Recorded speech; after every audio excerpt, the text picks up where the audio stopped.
Good morning. This is Rashad Mitchell coming to you live from my YouTube channel as I continue on my part series. The week that was college football history review, the 1965 college football season. This is the new season I'll be talking about, the 1965 college football season, where it was the year of freedom of substitution after bowl polls and high tide timing. High tide timing. Let's get into it. Free at last, football coaches were free at last. The biggest change in college football in 1965 was the enactment of free substitution by the Rules Committee. In 1964, partial marching measures permitted offensive and defensive platoons to be employed by many coaches, but the clock had to be stopped to substitute freely. In 1965, two substitutes were allowed with the clock running, so whole units were allowed when the clock was stopped. And since the clock now stopped on every change of possession, in effect, free substitution had returned for the first time since 1952. Although there were some, like NCAA Rules Committee Secretary Dave Nelson of Delaware, who mourned the end of a two-way player, he expressed relief in his posthumous 1994 book, Anatomy of a Game, that the issue finally was settled for good. Once the trend toward unlimited substitution was established, the Rules Committee should have made the 1965 change several years earlier and gotten on with the game and forgotten the annual delaying actions that created partial and gradual realization. College football now could mirror the look of fast-paced pro football. For the sake of the continued popularity of college football, the change went a long way to freshen up the college game. One of the hallmarks of college football always has been a willingness by the game's architects to tinker to make it better. No other sport's conceptual approach retains such flexibility. College football made a bold move to improve itself and has never looked back. In 1964, Oklahoma coach Gomer Jones had a novel way of preparing his defense. If a third down clock sustained play failed to gain ample yardage for a first down, Jones' offense went into punt formation.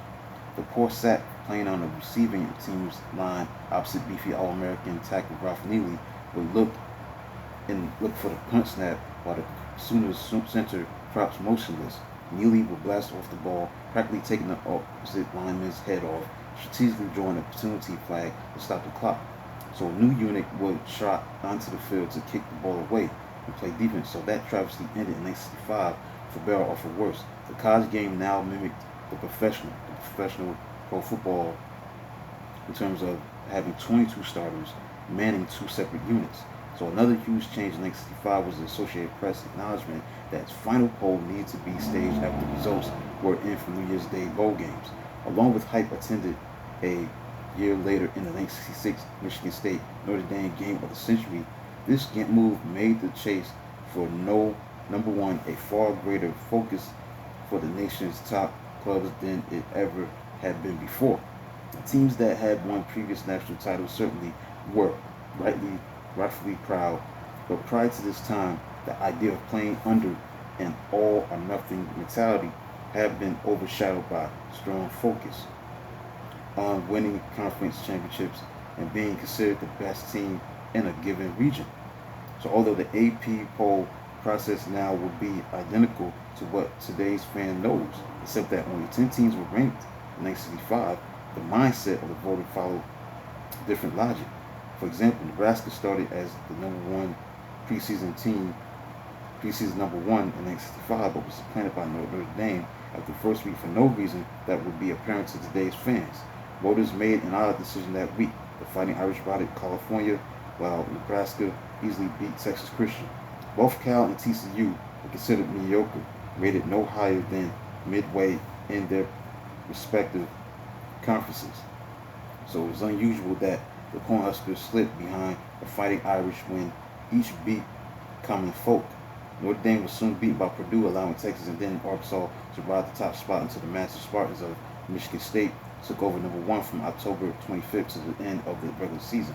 When UCLA stunned Michigan State 14-12 in the Rose Bowl, Alabama outscored Nebraska 39-28 in the Orange Bowl. The Crimson Tide won the post-bowl AP National Championship.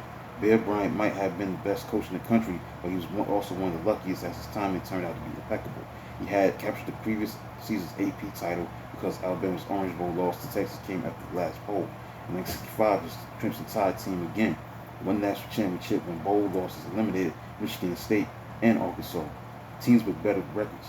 Now, regardless, Wag Joy, Minnesota's Bernie Berman, Army's Errol Blake, Notre Dame's Frank Leahy, and Oklahoma's Bud Wilkinson as the only coaches at that point in history to win the AP national title in consecutive seasons.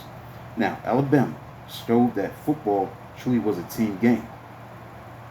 When star quarterback Joe Namath had signed for an enormous bonus with the New York Jets back in January 1965, it took a mythical superstar status, so a lot of people felt the Crimson Tide might slip badly without Namath. Instead, the name Alabama defense, led by N.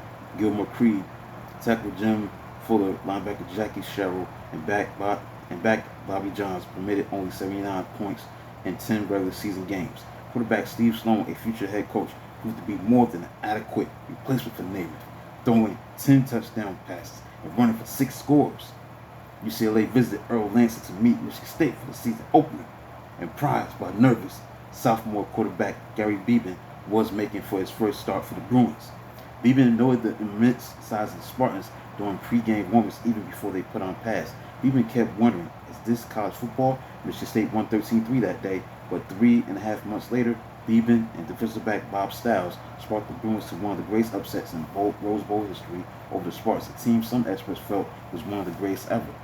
When Michigan State fell to UCLA, number 2 Arkansas, not Alabama, was in the best position to swoop in to nab a second straight national championship. Arkansas and Alabama had split the writers and coaches polls in 1964, but playing in the Cotton Bowl earlier on New Year's Day, then Michigan State in the late afternoon Rose Bowl, and Alabama in the nighttime Orange Bowl, the Razorbacks, the only undefeated team in the regular season besides the Spartans, bungled their chances, because Arkansas fell to 14-7 to previously turnover-prone Louisiana State, which ended the Razorbacks' 22-game winning streak. So it didn't help Arkansas to lose star quarterback John Brittenham to injury for a large portion of the Cotton Bowl. Far from the madding crowd of teams hungry for bowls and #1 ratings was Dartmouth, the third Ivy League champions of coach Bob Blackman in 4 years. The Big Green, perhaps the conference's greatest team since becoming official in 1956, overcame an early season penchant for fumbling center quarterback exchanges to romp undefeated. The Ivies also saw the debut in 1965 of Yale coach Carmen Kaza, who will remain as head of the Bulldogs football program through 1996. The milestones was NCAA Rules Committee mandated clock stoppages for change of possession, thus liberalized substitution rules to allow for free movement of players and out games.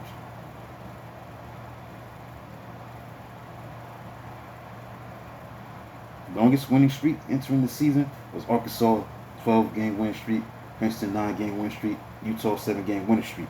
Coaching changes that took place for the 1965 college football season, incoming coaches like Clark Shaughnessy of Hawaii, followed by Indiana John Pont, Navy Bill Elias, Oregon State D. Andrews, Pennsylvania Bob Odell, Texas A&M Gene Stallings, Texas Western Bobby Dobbs, UCLA Tommy Prothro, Virginia George Blackburn, and Carmen Kaza of Yale. Now here's the AP preseason poll. Nebraska was preseason number 1, 1965, followed by Texas at number 2, number 3 Notre Dame, number 4 Michigan, number 5 Alabama, number 6 Arkansas, number 7 Southern California, number 8 Louisiana State, number 9 Purdue, number 10 Ohio State. So the college football season started on September 11, 1965, where Tulsa beat Houston 14-0. Football went indoors to major venue for the first time, playing to a disappointing crowd of 37,138 at Astrodome, which had 55,000 capacity. Grass Field had long ago died inside dome because a painted roof necessitated for baseball fly balls to be seen by fielders. The creation of AstroTurf, still a year away, teams had to run through dry dirt. Amid flying dust of rock-hard surface, ballyhoo Houston sophomore halfback Warren McVay skidded through miserable debut with 21 yards rushing on 11 carries and 4 lost fumbles. So McVay nearly made colossal opening play. He headed toward wide opening near sideline on kickoff return and would have been gone for a touchdown had he not slipped at his 43-yard line after 35-yard return. It was all downfield for McVay after that as Hurricane defensive tackle Willie Towns tackled him 5 times, and caused 2 fumbles. Tulsa, defending national scoring, passing, and total offensive champion, featured new quarterback in Bill Anderson, who threw for 230 yards, 2 touchdowns, and interception on 25-47 passing, who completed second quarter touchdown passes of 6 yards and 8 yards to end. Howard Twilley had 11 catches for 111 yards, and wingback Neil Sweeney, respectively. Tulsa outgained Cougars by 321 yards to 220 yards. Houston's defense had its moments because they forced missed field goal in the first quarter, and coming up with Twilley's fourth quarter fumble by defensive back and featuring Major League Baseball outfitter Tom Paciorek at its 5-yard line. So let's get into the full first week of the 1965 college football season. This is week 1 of September 18th, 1965. But there was a game that was played on Friday, September 17th, 1965, where number 7 Southern California faced Minnesota, where this matchup ended in a draw, a 20-20 draw. Now, we were going to lighten the load on Garrett, said USC coach John McKay, but tailback Mike Garrett was only chosen not to complain about slippery ball, because Garrett carried the ball 33 times for 146 yards, scored first touchdown on the ground early in the second quarter, and Fireplug tailback scored on a touchdown pass from quarterback Troy Winslow. Trojans showed weak quarterback play, however, had a terrible 27.3 yard punting average, while scoring 2 touchdowns rushing. Minnesota quarterback John Hankinson also passed that with skill, as witnessed by his 17 of 29 for 23 yards and an interception, 16-yard touchdown pass to Kent Kramer inside last minute of second quarter that launched the Gophers to a 13-7 lead. But Trojans quickly reorganized for 77-yard trip to go-ahead touchdown at 14-13 in closing 56 seconds of first half. Southern California's quick march to Winslow's 11-yard touchdown pass to Garrett was aided by a questionable 36-yard pass interception call against Minnesota defensive back Stu Maples, who claimed he deflected pass before ever making contact. Strangely, Minnesota coach Murray Wormack called failed 2-point try after his first touchdown on Hankinson sneaked 7 minutes into second quarter, and that left Gophers behind 7-6. So hometown fans were disappointed in this extra point by halfback kicker Rod Sherman after Winslow's timed 1-yard touchdown plunge midway in the fourth quarter. Additionally, after Gophers defensive back Gordon Kondo tipped away potential winning pass in the last half minute. USC tried 47-yard field goal by defensive end kicker Tim Rosevich that sailed wide.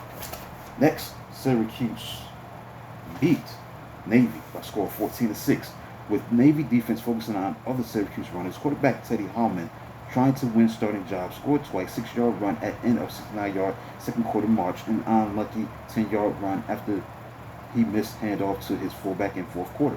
Trailing at halftime, Middies quickly sliced it to 7-6 as sophomore quarterback John Cartwright came off bench to pass 10 yards to wide receiver Calvin Huey, who made leaping end zone catch. Orangemen picked off 5 passes, 2 by defensive back Charlie Brown, as Middies coach Bill Elias experimented with 3 quarterbacks with little success. Elias surely daydreamed during his Annapolis debut about having Roger Staubach now graduated back for just 1 more year. Clemson beat North Carolina State by a score of 21-7. Tigers took new approach to free sub rule. They used 4 units, 2 each on offense and defense, to wear down thin Wolfpack. Clemson halfback Hugh Malden bounced off NC State defensive end Tony Gaumont to score a 2-yard touchdown in first quarter. Officials had to huddle in second quarter to reverse muff punt. Safety charged against Wolfpack to touchback. NC State got bigger break when defensive back Larry Brown caused midfield fumble, which bounded back to Tigers at 41-yard line, where defensive end Gary Whitman recovered from NC State. Roughing penalty helped Wolfpack score to tie it on 26-yard march, ended by halfback Shelby Mansfield 4-yard touchdown run. NC State lost pair of third quarter fumbles near midfield, slipped quietly away. Clemson gained 204 yards rushing out of his new I formation, driving 59 and 75 yards in fourth quarter touchdowns. Next, number 4 Michigan beat North Carolina 31-24. Michigan struck for 3 quick touchdowns as quarterback Wally Gabler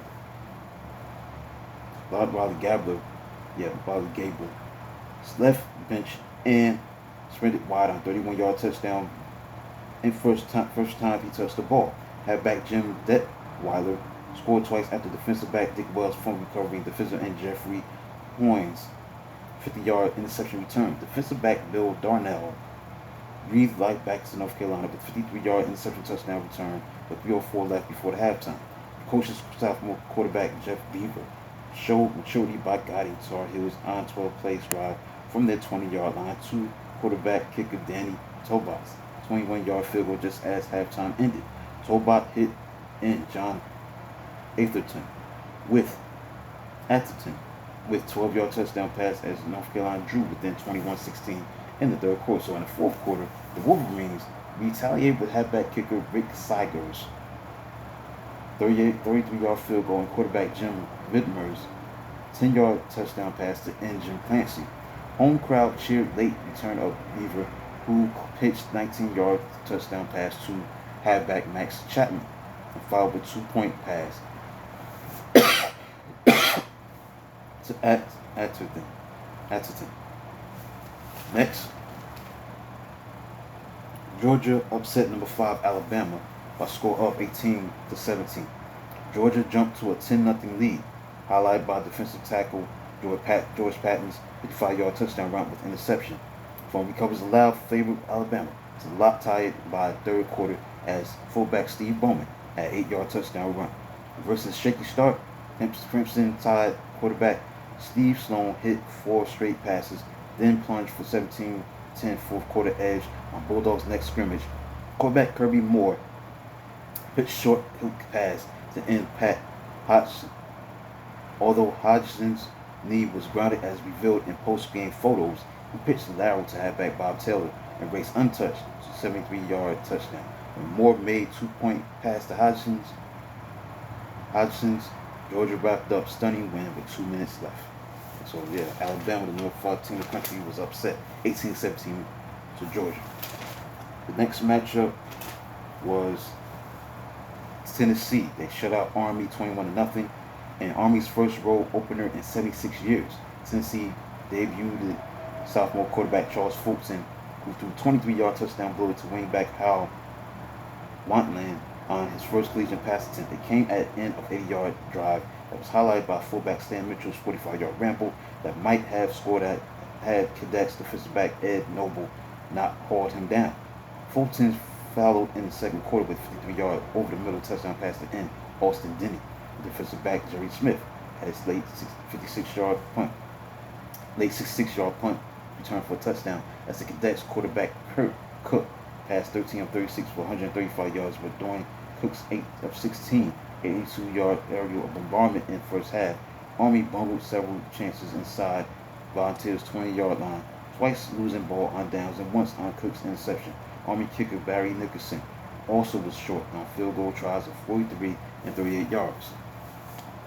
In the first half, led 14-0 by Tennessee. Black Knights flashed their biggest threat in the third quarter as workhorse halfback Sonny Stowers and fullback Mark Hamilton powered them to the 5-yard line. But Cook's 3-yard run could only advance 3 yards, and his fourth down pass fell to the ground uncaught. Next, Baylor beat Auburn 14-8. In the fourth quarter of scoreless game, Auburn punter Tom Lunsford suffered partial block and Baylor took over on Plainsman 45-yard line. Bears end Harlan Lane threw key block for halfback Richard Diffie's touchdown sweep on 7th play of subsequent drive. The Tigers halfback Harrison McCraw soon lost fumble at his 32-yard line, and Baylor quarterback Terry Southern threw a touchdown pass. Auburn tallied late on quarterback Alex Baldwin's pass for touchdown and 2 points. Next, Louisiana State, the number 8 team in the country, beat and shut out Texas A&M 10-0 as Bear Bryant coaching protégés. Bear Bryant's coaching prodigies squared off in Baton Rouge as Aggies mentor Gene Stallings, who played under Bryant at Texas A&M, saw his coaching debut that was spoiled by thoroughly ineffective offense, seeking his 6th straight season opening win over Aggies, LSU couldn't manage to fire up its new look offense either. So Bengals coach Charlie McClendon relied on two old Tigers sandbars. Superb defense, which allowed 114 yards, and educated kicking toe of end kicker Doug Moreau, LSU defensive end Ernest McGore, blocked A&M punter Phil Scoggins, punt in the first quarter and scrambled after loose ball to recover it in end zone for a touchdown. Moreau, who clicked on a conversion kick, made field goal in second quarter, which was all the Tigers needed. Moreau's field goal was set up by fumble recovery by Tigers defensive back Mike Robichaud at A&M 41-yard line. So facing LSU defense led by defensive linemen McGore, George Rice, and Tommy Fussell, and linebacker Mike Vincent, Aggies failed to muster first down until late spurt in second quarter when they got 3 first downs to advance the Bengals 30-yard line. So sophomore quarterback Nelson Stokely excited home crowd but couldn't solve LSU's passing problems as penalties and fumble killed several trips close to the goal. Michigan State beat UCLA 13-3. Humidity dense enough to support marine life, according to Charles Morrow of the Los Angeles Times, encouraged Hawaiian connection of Michigan State to prosper. Hawaiian punching 21 yards to the second quarter touchdown with sophomore fullback Bob Apizzo and barefoot kicker Dick Kenny from Aaliyah. Boom field goals of 34 and 23 yards. Picked at bottom of the Pac-8, UCLA remained tenacious throughout and debuts of coach Tommy Prothro and sophomore quarterback Gary Beebe. Bruins collared 4 turnovers inside their own 35-yard line, moved to 14 20-yard lines, but couldn't dent goal line against huge Michigan State defense. UCLA settled for kicker Kurt Zimmerman's 37-yard field goal in third quarter when Beebe's audible confused his team on third down. Next, Florida beat Northwestern 24-14 as the Gators made rare trip to Big Ten country and cruised to a 24-0 advantage by third quarter. Florida quarterback Steve Spurrier passed 3 yards on fourth down to end Charles Casey. The first quarter touchdown sneaked over for another in third quarter after 76-yard excursion after second half kickoff. Gators' other touchdown came on defensive back George Grandy's 14-yard interception touchdown return behind big block of defensive lineman Brian Jeter. Florida depth chart was getting through a thorough inspection of fourth quarter when Northwestern finally found scoreboard. Big Wildcats fullback Bob McKelvey scored twice in 62 and 80-yard marches as quarterback Dave Milan hit several key passes. Oregon State beat Illinois 12-10. Arkansas beat Oklahoma State 28-14. Washington State beat Iowa 7-0. Playboy's preseason #1 Iowa got off on wrong foot on way to Hugh Hefner's mansion. Instead, Hawkeyes took first tentative flight on way to horrid 1-9 final record. In rainy first half, Iowa failed on 5 scoring threats, twice within Cougar's 5-yard line. Washington State made only one scoring bid until the last minute when quarterback Tom Roth zipped 20-yard touchdown pass to tall end Rich Sharon. Texas Tech beat Kansas 26-7. Finally, Wyoming beat Air Force 31-14. With Jack Frost dumping 10 inches of September snow, Wyoming crafted 2 early touchdowns. Cowboys halfback Jerry Marion gained 48 yards on pass from quarterback Tom Wilkinson and soon grabbed end zone fumble. Wyoming fullback Like David Report scored 3 minutes later after defensive lineman Bob Dinges fell on fumble at Falcons' 9-yard line. So Air Force fought back to within 14-7 on halfback Bob Barnes' 56-yard touchdown catch from quarterback Paul Stein in the second quarter. Sub-quarter Cowboys quarterback Rick Egloff did second half damage with run and pass for touchdowns. That includes a look at the games that are played during week 1, the full week, starting on September 17th, 1965 between Southern California and Minnesota. It was week 1 of the games that were played on September 18th, 1965, including the game that was played on September 11th. And the overview of the 1965 college football season, so that please look at week 1, the games that were played including the game that was played on September 17th, 1965 between USC and Minnesota. But overall, the games that were played during week 1, September 18th, 1965. September 18th, 1965. And September 11th, 1965 between Tulsa and Houston. So, that concludes this video. You can like, subscribe to the channel, comment, do whatever you can to subscribe to the channel. This is Rashad Mitchell. Until then, I'll talk to you tomorrow.